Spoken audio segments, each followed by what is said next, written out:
YG와 JYP의 책걸상.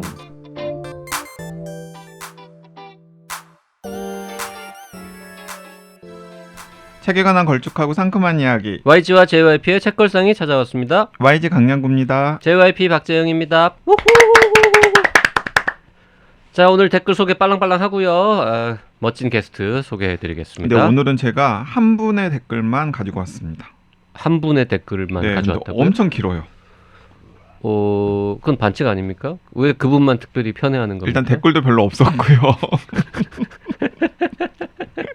요즘 또 이야기를 안 했더니 댓글 올리시는 게 뜸하더라고요. 댓글이 없었다기보다는 우리가 녹음을 너무 지금 연달아서 하고 있죠. 그러니까 그런 것도 있고 또 제가 여기서 약간 불평을 할 수밖에 없는데, 방송을 들으시면 뭐 팟빵이나 네이버 오디오 클립에 댓글을 남기셔야 여러분들이 방송의 반응을 알 수 있잖아요. 주로 그런데 카페에다가 올리십니다.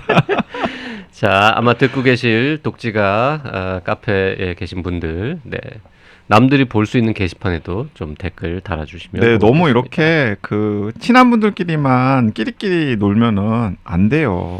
네. 10734268 닉네임 쓰신 분의 긴 댓글을 일단 YG가 좀 읽어보죠. 너무 길면 중간에 제가 읽도록 하겠습니다. 네. 덕질 용어들 중 덕개못과 성덕이 있어요. 덕개못은 덕후는 개를 못한다는 말인데, 저는 이번 방송을 통해 덕개못 공식을 깼습니다. 제가 좋아하는 책걸상에서 제가 좋아하는 허은실 시인님이 제가 좋아하는 YG JYP와 제가 좋아하는 책과 시를 달콤하게 들을 수 있다니 성덕을 이루었어요. 허은실 작가님과 인연 있으신 YG님, 넓은 인맥에 깜딱, 깜짝이라고 하면 맛이 안 살아서 깜딱이라고 하셨습니다. 깜딱 놀랐어요. 나쁜 남자 아니었던 참한 청년, 과거의 YG님에게 고마웠어요. 네, 저는 나쁜 남자였던 적이 한 번도 없습니다. 네. 저건 YG 말입니다. 네. 지금. 지금 봐도 원래 좋은 분일 거라는 짐작은 가지만 누구나 과거는 알 수 없죠. 반전 없이 스마트한 청년, 공적으로도 사적으로도 바른 분, 과거에도 향기로운 좋은 사람들이었기에 들으면서 흐뭇했어요. 좋은 인연 생각해서 제주에서 어려운 걸음 기꺼이 해준 허은실 시인님께도 고마웠지만, 그런 좋은 사람이었던 과거의 YG님이 방송 듣는 내내 고마웠어요. 오늘의 후기는 과거의 YG님 칭찬에 칭찬해로 마무리합니다. 근데 마무리 안 하시고 네, 계속 이어집니다. 계속 이어집니다. 그리고 시 잘 읽으셨어요. 두 분의 색다른 면을 엿보는 재미에 애청자로서 즐거웠습니다. 빨간 책방의 포맷을 빌어 오프닝은 책걸상에서 상큼을 담당하는 YG님이 열고 클로징 시는 JYP님이 해서 마무리하면 어떨까, 그런 생각도 들었습니다. 그 전에 제가 로또가 돼서 책걸상 제작비를 무한연도까지 돼서 YG님, JYP님이 하시겠다는 그때까지 능력 있는 방송작가 허은실 시인을 메인 작가로 모시고 싶습니다. 허은실 작가님이 허락하셔야겠죠? 허 시인님이 방송작가 시절 시사 프로그램을 주로 담당하셨던 건 몰랐던 사실. 자, 올해 마무리하신다는 허은실 시인의 두 번째 시집이 나오면 다시 또 게스트로 오셨다는 좋겠다는 바람. 네, 내년 이맘때쯤에 출연 1주년 기념으로요. 그런 바람을 살짝쿵 품어봅니다.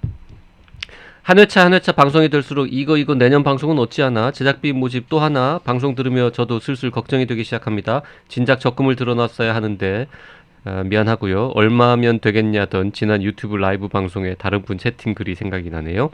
제 아이디가 지금 10734268로 뜨는데요. 저는 두루미입니다. 허은실 시인님 나오자마자 친밀감 넘쳐서 이 사람들이 원래 우리 모르게 알고 지내던 사람들 아닐까 하는 의심 폭발할 정도였습니다. 방송 전 드셨다는 고등어 백반 정식, 그거 어디예요? 그 음식에 비밀이 있는 게 아닐까요? 마법의 하얀 가루? 허시인님 매력 역시 여기서도 유감없이. 참고로 허은실 시인님의 낭독이 좋으셨다면 허시인님이 책 읽어주는 H의 낭독 살롱이라는 유튜브 채널 운영하시는 걸 알려드립니다. 선정해 주시는 책 좋고요. 잠잘 때 틀면 바로 꿀잠 보장. 네, 이거 졸린다는 이야기인데. 꿀잠 보장? 네네. 네, 두루미님. 네. 헌정 방송이었었는데 이렇게 만족하셨다니까 저희도 뿌듯하고, 다시 한번 제주에서 책걸상 출연 때문에 올라와서 시간 내주신 허은실 시인님께 너무 감사드립니다. 네. 자, 오늘 읽어볼 책은 에바 일루즈와 에드가르 카나바스 두 사람이 함께 쓴 해피크라시라고 하는 책인데요. 요거는 이제 많은 분들이 아직 잘 모르시는 책일 것 같은데, 네. 이 책을 함께 읽고 이야기하러 나와주신 손님은요, 더 랩 H의 김호 대표님이십니다. 일단 안녕하세요. 인사하시죠. 네. 안녕하세요. 김호입니다. 반갑습니다. 네, 반갑습니다. 네, 반갑습니다. 잘 지내셨나요? 네, 뭐 그동안 뭐 요즘 잘 지냈다고 얘기하는 게 뭐 맞나요? 네. 코로나 걸린 적은 네, 없으시죠? 없습니다. 뭐 네. 잘 지냈네요. 그럼. 그 김호 대표님은 그 본의 아니게 이제 드문드문 저랑 통화를 하는 사이가 맞아요. 됐습니다. 그래요? 네, 네. 자주 왜? 전락드렸죠. 왜? 못담시? 갑작스럽게 김호 대표님한테 연락이 옵니다. 다급하게 왜요? 확진자를 접촉했는데 아, 이 상황에서 어떤 대응을 해야 되느냐. 코로나 방역 관련 네. 전문가로서 거의 이제 정은경 청장님한테 맞아요. 전화하는 심정으로 청장님이 우리 강 청장님한테 전화를 하시는 거군요. 아, 청장님이라니요. 정은경 청장님 얼마나 고생하시는데. 아무튼간에 근데 또 그렇게 어쨌든 저를 또 신뢰하고 전화를 해주시는 거잖아요. 우리가 정은경 청장님을 욕한 건 아니에요. 청장님 전화번호를 모르니까 강한테 대신 전화를 건 거지. 네, 그래서 어쨌든 제 나름대로 막 이것저것 고민을 해가지고 이제 솔루션을 제시해 주셨는데 다행히 큰 일은 없으셔가지고 네, 그때마다 다행이었습니다. 아주 큰 도움이 됐습니다. 자, 김호 대표님, 저희 뭐 찐 애청자분들은 여러 번 들으셨기 때문에 막 아실 텐데, 뭐 이번 클립을 처음 들으시는 분들은 그게 누구냐 할 거 아닙니까? 네.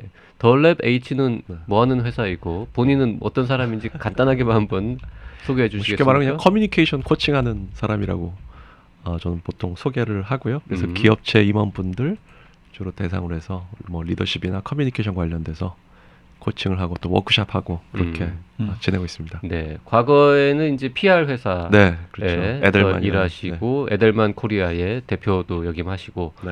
지금은 이제 1인 기업 그렇죠. 운영하시면서 코칭 또 워크숍 네. 뭐 그다음에 컨설팅 네. 그리고 저술 번역 네. 뭐 네. 이런 등등 다양한 활동을 하십니다. 아니 그 김호 대표님께서 그 우리도 우리 소개를 했지만은 여러 진짜 번, 기막힌 책들을 또 많이 써내셨잖아요. 여러 권의 책을 쓰셨는데 저는 그 나는 왜 싫다는 말을 못할까라는 제목으로 나왔다가 그 다음에 제목이 바뀐 나는 이제 싫다고 말하기로 했다. 싫다고 말하기로 네. 했다. 음. 네. 그건 이제 제목 바꾼 다음에 좀 더 많이 팔렸습니까? 그렇지는 않습니다. 그렇진 않아요. 아니 나는 이제 싫다고 말하기로 했다라는 책이 제목이 바뀌었습니까? 네, 바뀌었어요. 어떻게 바뀌었나요? 그게 바뀐 제목이라고. 나는 이제 싫다고 말하기로 했다. 그게 바뀐 제목이고 네. 그 바뀌기 전 제목이 네. 나는 왜 싫다는 말을 못할까? 아니, 바뀐 제목이 나는 이제 싫다고 말하기로 했다. 맞다. 우리가 왜 헷갈리냐면 나는 왜 싫다는 말을 못할까를 우리 방송했잖아요. 그러니까. 그렇죠. 맞아 했었어요. 네. 근데 그 책의 제목이 바뀐 거라니까. 2016년 6월에 나는 왜 싫다는 말을 못할까를 우리 책골상에서 방송을 했었는데 네. 그게 2018년에 나는 이제 싫다고 말하기로 했다로 바뀌었군요. 그러니까 맞아요. 같은 네. 책입니다. 그거는. 같은 책입니다. 그게 네. 미투 현상 때문에 그 출판사에서 그걸 좀 한번 마케팅을 해보려고. 그리고 이제 네. 그 쿨하게 시리즈가 또 대표작이잖아요. 네. 쿨하게 사과하라. 쿨하게 생존하라. 네. 두 개. 두 개. 네. 네. 네. 그리고 사실 저는 그 김호 대표님의 역작은 다른 책들도 다 좋지만 제가 또 긴 또 서평을 썼던 직장인에서 직업인으로 그거 그 맞습니다. 책도 좋죠. 그것도 우리 소개했나요? 그럼 소개했죠. 소개했고 방송에서. 그 직장인에서 직업인으로는 제가 몇 권 사가지고 그 우리 회사 대표님도 드리고 오호. 우리 회사 팀장들한테도 제가 오호. 선물을 줬습니다. 그러면서 아마 8장이었을 거예요. 네, 그 맞아요. 8장은 이게 처음에 딱 펼치면은 이 강량구 이 자식이 왜 그 직장 초년생 직장 하급자들한테 그 코칭하는 책을 나한테 권하지? 라고 당황하지 마시고 여기 이제 8장이 이제 리더십과 맞아요. 관련된 부분이 맞아요. 있기 때문에 그 부분은 바쁘시면 다른 부분들은 안 읽더라도 그 부분은 꼭 읽어보시면 좋겠다라고 제가 찐 보내드렸죠. 참 반성합니다. 제 김호 대표님하고 오랫동안 친분을 유지해 왔는데 뭐 같은 동네 주민이기도 한데 제가 그 쓰신 책들을 다 사긴 했는데 단 한 권도 남한테 사서 선물한 적은 없는 게 한 권 있다. 뭐? 한 권 있어 한 권. 한 권 딱 써서 제가 그 누구한테 드린 적이 있습니다. 내가 사실 두 분의 관계를 보니까 네. 그 지극히 자본주의적인 관계예요. 맞아요. 서로 필요할 때만 연락하고. 저도 얼마 전에 필요할 때 연락드리고. 대부분의 사람들이 자기 필요할 때 연락하는 거지. 그러니까 나름 되게 오랫동안 알았고 친한 척하는데 지극히 자본주의적인 관계. 아유 서로 주고받는 관계. 서로 주고받는. 뭔가 민원이 있고 이거 문제가 생겼을 때 자 여기서 잠깐 제가 두 분한테 인터뷰하자면 뭐 기브앤테이크 관계 다 모든 사람들의 관계가 대체로 그런 관계인데 네. 누가 주는 쪽이고 누가 받는 쪽이고. 우리는 줄 때도 있고 받을 때도 있습니다. 아니, 최근에 제가 큰 도움 받았어요. 아 그렇습니다. 아니에요. 작은 도움 드렸고 제가 주로 받는 쪽이긴 합니다. 네. 그러니까 참 이렇게 JYP가 보면은 잘 받으면서도 상대방이 뭔가 좋다는 착취당하는 느낌을 느낌을 안 받게 그것도 기술이죠. 그런 걸 참 잘해요 네. 보면. 저 같은 기술을 익히려면 어떻게 원하는 것을 얻는가? 네. 그런 책 있잖아요. 네. 그렇게 물어보면. 아니. 저기 저 협상책. 필라델피아 다이아몬드. 유펜 다이아몬드 네, 아저씨가 다이아몬드, 쓴 네. 그 책 아주 훌륭한 책이고요. 김호 대표가 쓴 책 중에는 그렇게 물어보면 원하는 답을 들을 수 없습니다. 이런 이제 책들이 있거든요. 그런 책들을 보면서 내가 배워서 요렇게 얘기를 해야 내가 뭔가를 더 얻어낼 수 있구나라는 거를 깨달은 다음에 그걸 써먹고 있는 거죠. 그러니까 김호 대표가 쓴 책을 보고 요렇게 부탁을 해야 잘 들어주는구나라는 거를 배운 다음에 김호 대표한테 나는 부탁을 하는 거지. 네, 장하십니다. 네, 칭찬해. 네, 네, 감사합니다. 네. 그나저나 해피크라시라는 책이 이제 오늘의 책이라고 했는데. 네, 해피크라시 책은 제목만 이야기하고 음. 전혀 이야기를 못 하고 근데 있네요. 이제 이 책은 YG 픽입니다. YG가 저는 이제 잘 모르는 저자인데 되게 유명한 사람이랍니다. 그래서 이 사람의 저자의 이름만 보고 이 사람이 새 책을 냈고 이게 한국어판이 나왔다 그러면 이제 무조건 읽어봐야 되는 수준으로 YG는 이 책을 봤다고 하고요. 네, 읽어본 다음에 좋다고 이제 막 얘기를 하더라고요. 그래서 궁금해서 이제 저도 읽어봤죠. 그랬더니 괜찮아요. 그래서 이거 방송할까? 그랬더니 괜찮대. 근데 이거는 보니까 우리나라에 이런 걸로 무슨 논문을 쓰거나 이런 이야기 하고 다니는 전문가를 본 적이 없는데 그럼 관련 전문가는 누구를 부를까라고 했더니 바로 요거야말로 김호 대표가 읽으면 가장 할 말이 많은 책이니까 그분을 부르자라고 이제 한 거죠. 네, 없나요? 제가 약간 덧붙이면 일단은 이 에바 일루즈와 에드가르 카바나스라는 두 분이 쓴 이 공조한 책인데 이제 메인 작가는 에바 일루즈고 에드가르 카바나스는 에바 일루즈와 이제 파트너십을 하고서 이 책을 쓴 것 같습니다. 그런데 에바 일루즈가 제가 이야기했던 굉장히 유명한 저자예요. 네. 그래서 저는 그 에바 일루즈가 기존에 썼던 책들을 모아놓은 칸도 있거든요. 심지어는 이분들의 작업이 너무나 흥미로워가지고 그런데 이렇게 별로 이렇게 큰 출판사가 아닌 곳에서 이 에바 일루즈가 비교적 최근에 쓴 책이 딱 나왔더라고요. 그래서 이 에바 일루즈라는 사람의 학자의 이름만 딱 보고서 일단 어떤 책인지 한번 훑어봤는데 상당히 흥미롭고 도발적인 거예요. 또 저는 되게 도발적인 내용을 좋아하니까 기레기 아니랄까 봐서 뭔가 자극적이고 도발적인 거 좋아하니까 부제가 행복학과 행복산업은 어떻게 우리의 삶을 지배하는가. 딱 봤더니 제가 최근 한 10년 동안 굉장히 열심히 따라 읽었었던 심리학자들이나 뭐 행복 경제학자들 이런 분들의 작업이나 혹은 그분들의 지향에 대해서 문제 제기를 하는 책이더라고요. 그래서 균형을 맞춘다는 의미에서도 도움이 되겠다 싶어가지고 읽기 시작했는데 이게 너무나 흥미로운 거예요. 항상 이제 뭔가 남을 비판하고 좀 꼬집고 이런 책은 재밌잖아요. 그리고 또 그게 말이 안 되는 게 아니라 또 옳지 말이 되는 대목들이 많은 거예요. 그래서 이 책 재밌었어요라고 JYP한테 얘기했더니 저는 JYP가 그렇게 관심을 가질 줄은 몰랐는데 그거 뭐 좀 약간 재밌어 보이는데 원래 좀 시니컬하시잖아요. 따라 읽었어요. 양반들이 지금. 따라 읽고 나서 책걸상도 하자고 하는 거예요. 야, 그때 제가 딱 저는 근데 사실 읽으면서부터 생각했거든요. 이거 기회가 닿으면 김호 대표님께 권해서 한번 읽어보시라고 한 다음에 의견을 한번 여쭤보고 싶다. 왜냐하면 이 에바 일루스와 그 에드가르 카바나스가 비판하는 그룹에 속한다고 볼 수 있어요. 속해 있는 분 중에 한 분이 김호 대표님이기 때문에 여기 제목에 있는 행복 산업이라는 거에 넓은 의미로 보면 행복 산업 종사자. 행복 산업 종사자라고 넓게 보면 넓게 보면. 그러니까 행복산업 종사자라고 하기는 그렇고 제가 이 비판하는 그룹에 속해 있다라고 생각했던 건 무엇이냐면 그 심리학자로서 혹은 심리학도로서 김호 대표님이 아카데믹한 베이스가 있는데 그 아카데믹한 베이스에 뒷받침을 해주는 중요한 그 스승 심리학자들이 이 책에서 비판받는 사람들과 맥락에 닿아 있어서 긍정 심리를 공부한 건 아니고. 그러니까 엄격하게 말하면 소위 여기 이 책에서 다루는 이 긍정 심리학 이걸 전공하신 분도 사실 아니고 네. 그렇죠.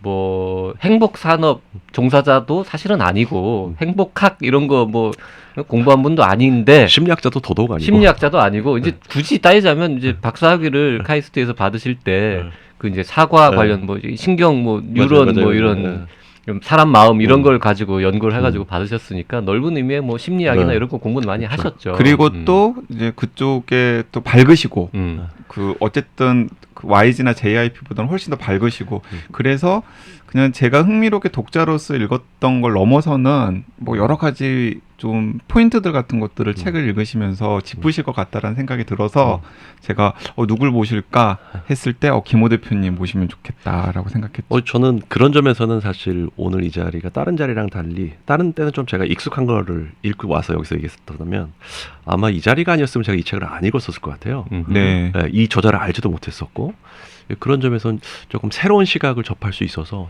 저한테는 또 의미가 있었어요. 그 무슨 책인지 잘 모르는 상태에서 그럼요. 일단 저희가 요거 읽고 같이 방송합시다라고 하고 막 그냥 거의 그때 처음 반 읽은 강제로 거죠. 약속을 잡았잖아요. 맞아요. 그래서 저는 김호 대표님 바쁘시고 그냥 관심 없다 그래가지고 안 읽으시면 어쩔 수 없다라고 저는 생각했었거든요. 그러니까 근데 이제 무슨 내용인지도 모르고 이제 반 강제로 읽기 시작을 했는데 읽다 보니까 아니 이것들이 나를 물먹으려고 지금 이 책을 읽고 같이 방송하자고 한 게 아닌가 이런 의심을 혹시 안 하셨습니까? 아니 아까 오시자마자 아니 근데 왜 나한테 이거 읽으라고 한 거예요? 저희가 이제 차근차근 얘기를 할 텐데 이 책에서 이제 비판하는 긍정 심리학이라는 게 뭐 정확하게 어디서부터 어디까지라고 말하기는 좀 어렵지만 흔히 이제 좀 이렇게 살아야 네가 더 행복해집니다. 혹은 뭐 긍정적인 어떤 마음을 가지기 위해서 이런 태도, 이런 프로그램이 필요하고 그게 하여튼 뭐 세상을 더 아름답게 만들고 너의 비즈니스도 더 잘할 수 있게 하고 너의 가족도 행복해지고 뭐 심지어 뭐 이런 류의 이제 이야기들을 많이 하잖아요. 좀 거칠게 제가 표현하자면. 근데 이제 김호 대표가 하시는 일 중에 이제 특히 코칭 분야 이거는 이제 뭐 보통 CEO나 이런 분들한테 가서 1대1로 만나서 이렇게 얘기하면서 저도 뭐 안 당해봐서 잘 모르긴 하는데 이게 이제 심리 상담하고는 좀 다르잖아요. 아, 그럼요. 네. 그래서 하여튼 코칭이라는 거는 어쨌든 그 사람이 더 자기의 어떤 일도 더 잘하게 하고 더 조금 더 뭐 기분도 좋게 하고 뭐 퍼포먼스도 좋게 만들고 뭐 이런 뭐 하여튼 그런 그 사람을 좀 업그레이드 시키는 뭐 이런 데 도움을 주는 분 아닙니까? 그렇게 말해도 대충 맞는 거죠. 맞습니다. 그러니까 왠지 우리 잘 모르는 사람들 느낌에 여기서 비판하는 그 대상에 속해 있는 분이 아닐까 뭐 이런 생각을 이제 약간 이 책에서는 이제 코칭 산업 자체에 대해서 굉장히 이제 비판적이죠. 그러니까. 코칭 산업에도 워낙 여러 가지 갈래가 있다 보니까 그렇죠. 그래서 이제 코칭 산업의 비판적인 책을 이제 한국의 대표적인 유명한 코치한테 읽어보고 어떻게 생각하냐고 지금 묻기 위해서 이렇게 고약한 기획을 했습니다. 네. 어떻게 읽으셨어요?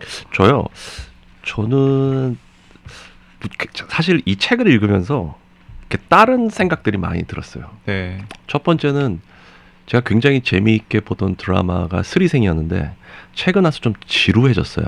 저도요. 네. 근데 그때 이 책을 읽었거든요. 네. 그러면서 이 책하고 하얀 거탑하고 차이가 뭘까? 그 스리생과 하얀 거탑의 차이는 뭘까? 네.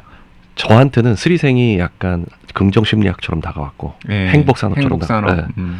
하얀 거탑은 그 빌런이 있잖아요. 네. 네. 그게 주는 재미, 그다음에 현실감. 그게 사실은 더 하얀 거탑이 현실을 더 잘 반영한 거잖아요. 사실 하얀 거탑에는 빌런들밖에 없잖아요. 그렇게 하죠. 왜 따지고 보면 스리생은 거기는 누가 착할까? 저기 있잖아요. 저기 이선균. 예, 그 이성균 씨가 분한. 네. 그렇죠. 예, 하지만 그분도 좀 비겁한 그런 인간의 약간 나약함 그런 게 그렇죠. 좀 있잖아요. 예. 그래도 현실적이죠. 네, 네. 네. 근데 이제 스리생은 너무 천사 같은 이미지만 있어서 비현실적이죠. 스리생. 비현실적이죠. 비현실 저 스리생에서 가장 리얼리티가 높은 부분은 의사들이 다 벤츠를 타는 거라고 누가 농담하던데. 맞아요. 그거 빼곤 다 판타지라고. 이것도 재밌다. 의사들이 다 벤츠를 타는 것만 리얼리즘이고 나머지는 다 판타지다. 실제로 의사들이 되게 좋은 차 탑니다. 아, 그죠? 네, 맞아요. 그렇겠죠. 네. 타시잖아요. 그다음에 저는 떠오른 책이 네. 그 코넬 대학의 경제학자인데 로버트 프랭크라는 사람이 쓴 그 실력과 노력으로 성공했다는 당신에게 네. 이 책을 제가 정말 좋아하는데 이 책하고 이 해피크라시가 굉장히 일관된 부분이 있다. 그렇죠. 네. 이제 그래서 제가 해피클라스를 음. 소개하는 서평을 쓸 때도 그 부분을 네. 끄집어서 맞아요. 이게 사실은 마음가짐이나 태도나 노력 때문에 사람들이 성공하지 못한 게 아니라 성공한 사람들을 살펴보면 대부분 다 운이 네. 굉장히 크다. 그럼요. 로버트 프랭크가 하는 얘기가 사실 맞아요. 그런 얘기잖아요. 맞아요. 음. 네. 좀 그 사람 의견에 굉장히 동감하기 때문에 그런 점에서는 저도 이거는 굉장히 좀 비판적으로 바라보는 거죠. 네. 네. 그 마이클 샌델의 공정하다는 착각하고는 어떻게 연결이 됩니까? 그 책은 제가 사놓고 아직 읽지 못해서 아, 아직은 연결시켜서 근데 비슷한 거 아닐까요? 비슷하죠. 조금은 결이 다 음. 다르잖아요. 그래도 네, 그래도 어쨌든 간에 큰 맥락에서는 그 마이클 샌들의 공정하다는 착각과 그 방금 언급하신 로버트 프랭크의 책과 이 에바 일루즈의 해피클라시가 약간 일맥상통하는 부분이 맞아요. 있고 약간씩 겹치는 부분이 네. 있는 것 같아요. 네. 그러니까 그 해피클라스의 이 에바 일루즈를 비롯한 저자들이 가장 강력하게 비판하는 두 명의 이제 사실 대가라고 할 수 있는데 대가가 이 마틴 셀리그먼이라고 하는 심리학계에서는 거장이죠. 거장이죠. 유명한 사람이죠. 그러니까 긍정 심리학이라고 하는 그러니까 네. 기존의 심리학이 왜 사람들은 자꾸 불행하고 왜 사람들은 자꾸 우울하고 왜 사람들은 서로 어울리지 못하고 자꾸 실패하고 이런 뭔가 결함, 질병, 부족함 이런 데 초점을 맞췄다면 앞으로의 심리학은 왜 사람들이 행복한지 왜 어떤 사람들은 성공한지 그렇죠. 그리고 왜 어떤 사람들은 어려움 속에서도 그걸 쉽게 이겨내고 다시 도전하는지 뭐 이런 부분들이 초점을 맞춰야 된다라는 깃발을 들고 그렇죠. 그리고 이런 심리학이 심리학의 미래고 바로 긍정 심리학이다. 그 책에 해피크라시에 보면 자세하게 나오던데 저도 잘 몰랐던 얘기인데 하여튼 마틴 셀리그만 이전에 약간 이게 심리학이라는 분야가 조금 이렇게 쇠락한다 그럴까요? 약간씩 좀 내려가고 있던 차에 이 양반이 이거를 막 주창하면서 돈도 많이 들어오고 전공자도 많이 생기고 뭐 심리학 전공한 사람들의 어떤 일자리도 많이 늘어나고 이런 거라고 하는데 그 사실입니까? 그렇죠. 예. 그러니까 그리고 이제 그게 어떻게 보면은 여기서 말하는 그 행복 산업의 이론적 토대를 제공한 측면도 굉장히 무시할 수 없기 때문에 그런 점에서 당연히 돈하고도 연결이. 혹시 그 마틴 그렇죠. 셀리그만의 연설이라 그럴까요? 강의나 이런 걸 혹시 직접 들어보신 적이 있어요? 저는 사실은 요거 바로 오기 전에 네. 그 마틴 셀리그만의 테드를 다시 한번 봤어요. 왜냐하면 이 사람이 이제 마틴 셀리그만을 이제 굉장히 비판하는데 이 책이 나오기 이전에 마틴 셀리그만이 긍정심리학에 대해서 어떻게 얘기했는지가 다시 한번 확인해야 돼서 네. 근데 이제 그 사람이 그 긍정심리만이 중요하다라고 얘기한 건 아니거든요. 네. 그러니까 이제 질병적인 측면에서 어떤 우울증이나 이런 것들을 심리학이 이제 다루는 부분도 있다면 이제 그 반대로 이제 긍정적인 부분, 그러니까 뭐 행복이나 이런 것도 다뤄야 된다라고 얘기한 건데 이쪽에서는 이 책에서는 어떻게 보면 너무 이제 그 부분만을 부각시킨 건 아닐까? 그러니까 이제 본인들이 그러니까 이 책의 저자들이 보고 싶은 부분을 좀 더 크게 보고서 네. 비판을 한 측면이 있다라는 거죠. 그래서 저는 테드 강연을 다시 보니까 어땠어요? 그 양쪽을 다 얘기하고 있는 거죠. 네. 네, 그 양쪽이 다 필요하다라고 얘기하는 거고 그 2005년도 거였거든요. 이게 2018년에 나왔고 네. 언어가. 근데 이제 그 해피크라시에서 이 에바 일루즈가 비판하는 게 제가 보기에는 긍정 심리학이라기보다는 그걸 활용한 행복 산업들 네. 맞아요. 네. 그거를 더 비판하고 있다라는 생각이 들고 또 한 가지는 이 책 때문에 제가 그 행복을 찾아서라는 그거를 봤는데 이 해피클래스가 음. 그 여기까지 이야기 들으면은 아니 굉장히 딱딱한 사회과학 서적 아니야라고 생각하실 텐데 전혀 그러지 그렇지 않고요. 않죠. 전혀 네. 그러지 않고 그런 장치들도 굉장히 많이 넣어놨는데 뭐 할리우드 영화라든지 맞아요. 이런 것들로 또 도입부도 시작하고 있고 맞아요. 뭐 시도 나오고. 네, 시도 나오고 중간중간에 그런 굉장히 잘 읽히는 책입니다. 맞습니다. 맞습니다. 어렵지 않게 네. 읽히죠. 네. 근데 그 행복을 찾아서라는 영화가 이 책의 도입부에서 나오죠. 소개하는 영화잖아요. 그렇죠. 그 쉽게 말하면 아주 가난한 흑인이 고등학교밖에 안 나왔는데 증권 중개인이 돼서 성공하는 그러면서 이제 행복하다라고 얘기하는 건데 저는 그 부분을 보면서 이제 생각이 드는 거는 베스트 케이스의 위험성.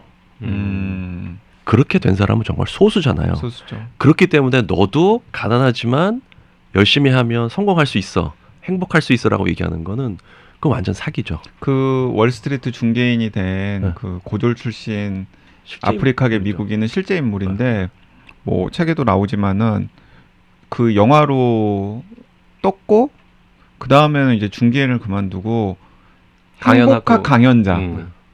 그래서 엄청나게 많은 돈을 버는 이제 강연 연사가 되어가지고 이야기를 하는 거죠. 근데 이게 우리나라에서도 사실 좀 비슷한 대목이 있잖아요. 그렇죠.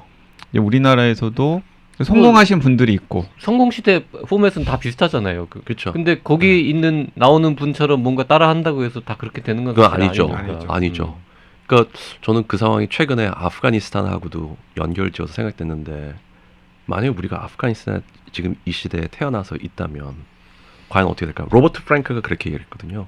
사실 사람의 그 운의 절반은 어느 나라에서 태어나냐가 결정한다. 어느 나라에서 언제 태어나느냐. 그렇죠. 예. 경제가 어땠을 때, 네. 또 경제 그 분배 상황이 어땠을 때. 네.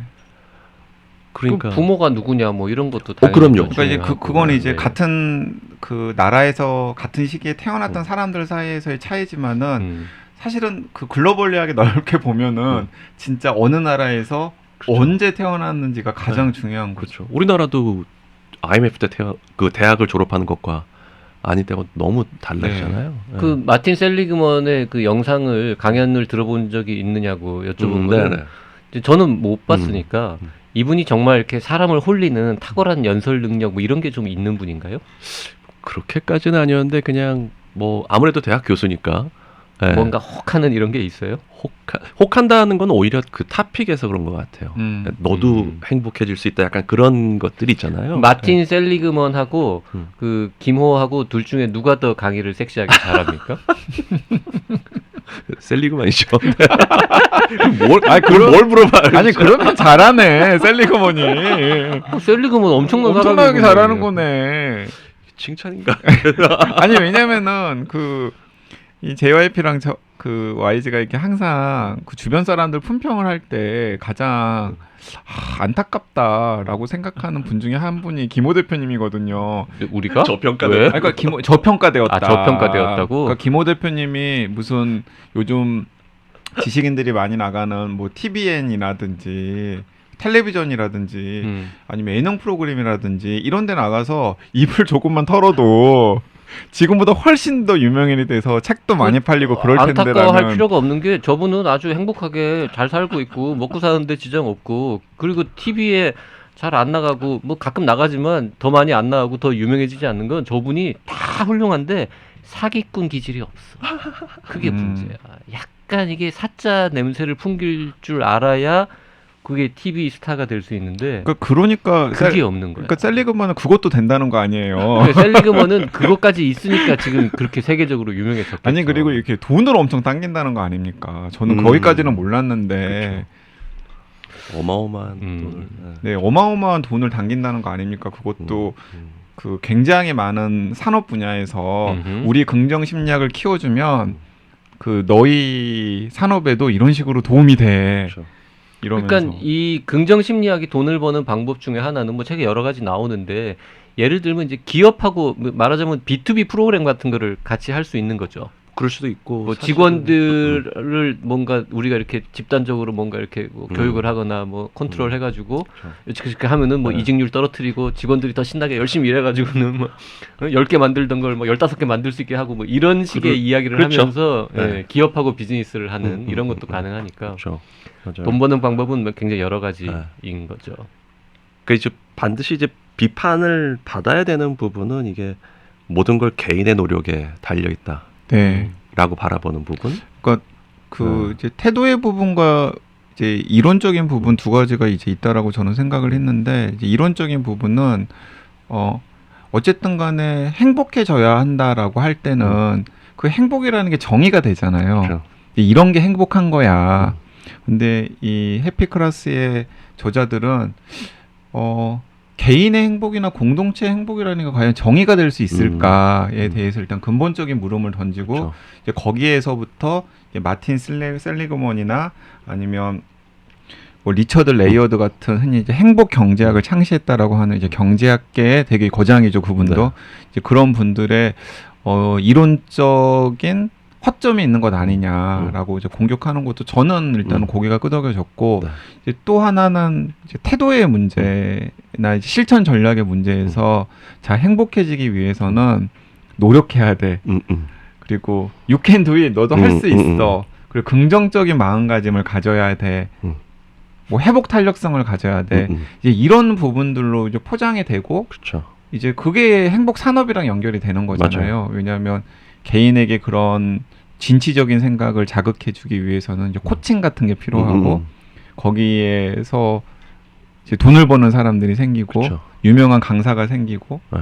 뭐 수업료를 받고 네. 이제 이런 부분들에 대해서 이제 이 저자들은 강하게 비판을 하는데 그런 부분들은 저는 고개가 많이 끄덕여지더라고요. 저는 이 책 전체에서 가장 고개가 끄덕여지고 이렇게 새롭게 생각해보게 된 부분은 과연 우리가 사는데 행복이 정말 그렇게 중요한 걸까?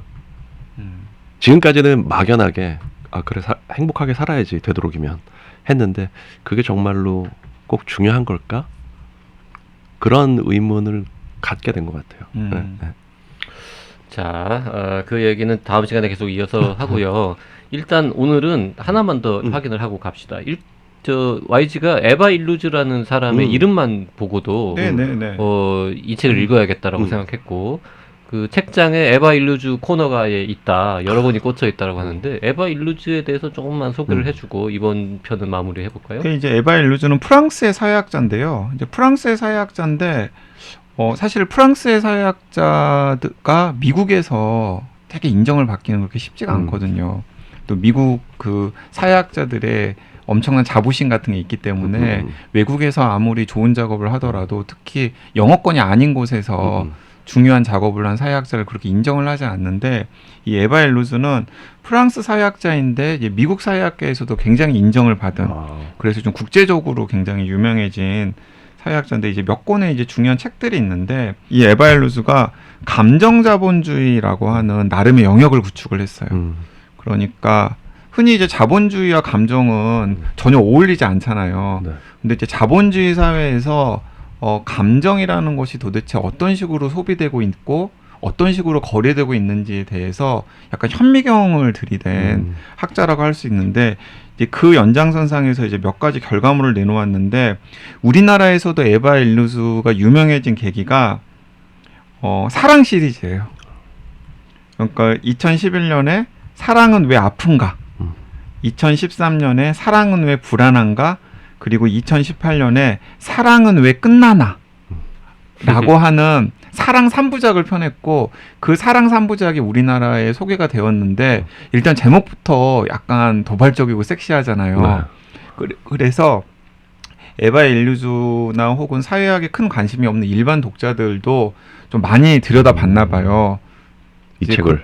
그런데 꽤 공감을 많이 얻었던 걸로 제가 알고 있습니다. 아프니까 청춘이다하고는 완전히 완전히 반대는 거죠. 그러니까 2007년에 감정자본주의라고 하는 책을 내서 나는 앞으로 자본주의 사회에서 이 감정이라는 것이 어떻게 교환되고 어떻게 거래되는지에 대해서 초점을 맞추는 작업을 앞으로 계속해서 해 나가겠다라고 딱 이제 깃발을 든 다음에 그 첫 번째로 현대 사회에서 누구나 다 해야 될 것으로 생각하고 하면 좋을 것으로 생각하는 사랑이라는 감정의 실체에 대해서 내가 파헤쳐 보겠다.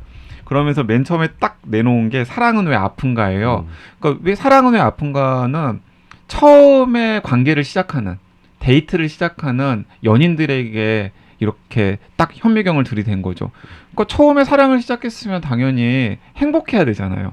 이 해피클래스의 그 행복의 개념을 빗대면은. 그런데 오히려 처음 사랑을 시작하는 사람들이 행복해하기보다는 더 아파하는 거죠. 왜 그럴까? 그리고 이게 보편적인 건가 아니면은 자본주의 사회의 어떤 특수한 현상인가? 이런 것들을 이제 분석하고 또 규명한 책이 사랑은 왜 아픈가고, 사랑은 왜 불안한가는 그렇게 해서 이제 관계가 시작된 사람들 사이에서 어느 정도 시간이 지나면 권태롭잖아요.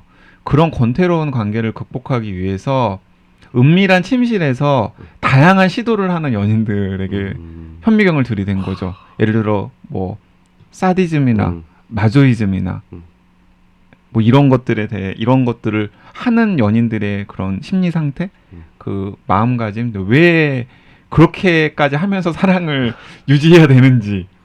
그리고 이제 2018년에 내는 건 뭐 당연히 사랑이 시작되었으면 사랑이 끝나는 거니까 사랑은 왜 끝나나로 본인의 사랑 연작을 쫙.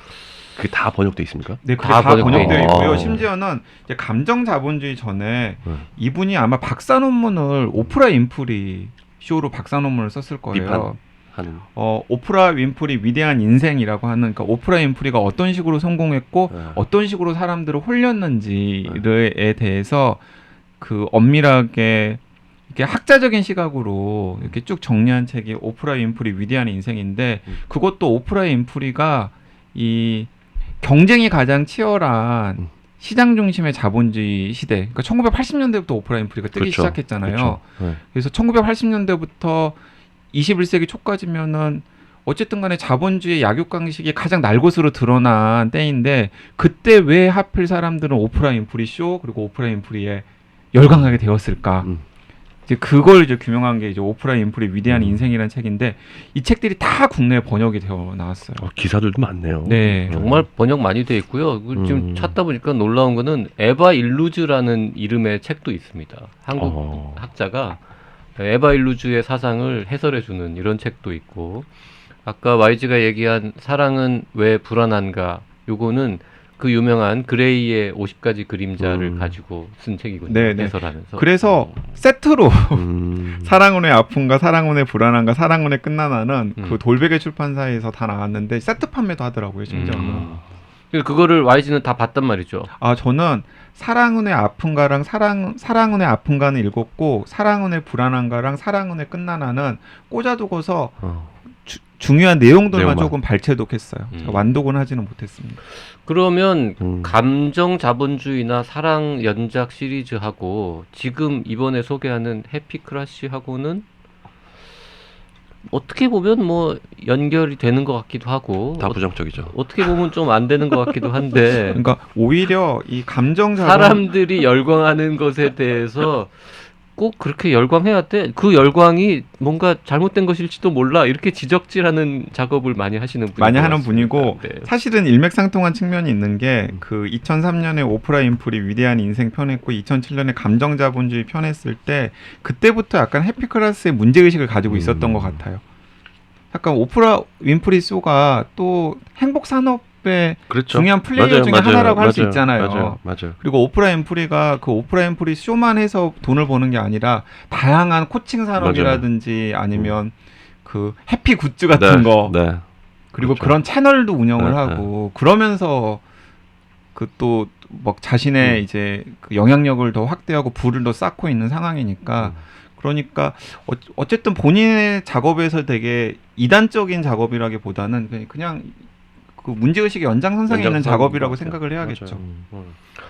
자, 이번 주에는 에바 일루즈와 이름도 어려운 에드가르 카바나스가 함께 쓴 해피크라시 읽어보고 있는데요. 책에 나오는 더 구체적인 내용들, 주장들에 대해서는 다음 시간에 좀 더 자세히 알아보도록 하겠습니다. 오늘은 여기까지 할게요. 네, 다음 시간에 뵙겠습니다.